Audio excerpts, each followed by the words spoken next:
শনিবার Agartala town hall সংলগ্ন land records hand settlement unity committee BMS এবং আরকেএম অনুমোদিত ত্রিপুরা রাজ্য সরকারি কর্মচারী সংঘের উদ্যোগে দ্বিবার্ষিকী সম্মেলন অনুষ্ঠিত হয়।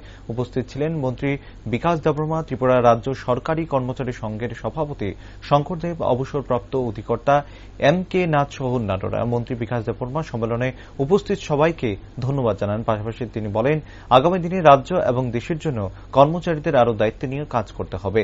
মন্ত্রী কর্মসংস্কৃতি প্রসঙ্গে বলেন, রাজ্য সরকারের কর্মচারীরা রাজ্যের সরকারের সমস্ত জনস্বার্থজনিত সিদ্ধান্তগুলি বাস্তবায়িত করছেন। মন্ত্রী আরও বলেন, দেশের প্রধানমন্ত্রী এবং রাজ্যের মুখ্যমন্ত্রী সার্বিক উন্নয়নের স্বার্থে কাজ করে চলেছেন। শুক্রবার বিধানসভায় যে বাজেট পেশ হয়েছে তা সবটাই গরিব এবং জনকল্যাণমুখী।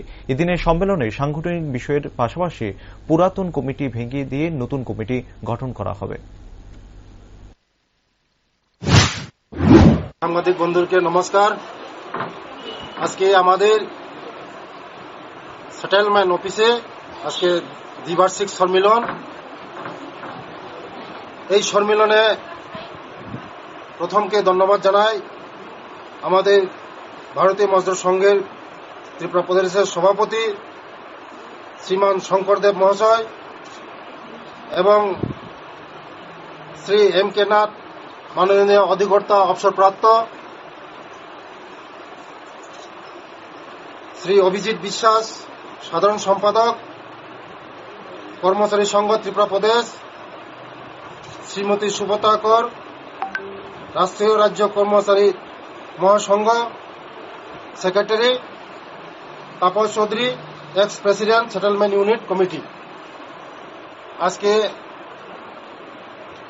এই কর্মচারী সংঘের আজকে দ্বিবার্ষিক সম্মেলন হচ্ছে এখানে আমাদের সেটেলমেন্ট অফিসে।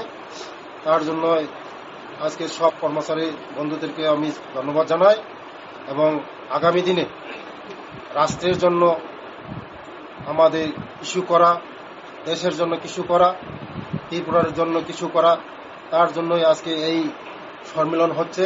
আগামী দিনে আমরা অনেক কিছু গভর্নমেন্টের যা যা ডিসিশন আছে আমাদের এই ডিসিশনগুলি নিয়ে আলোচনা হয়।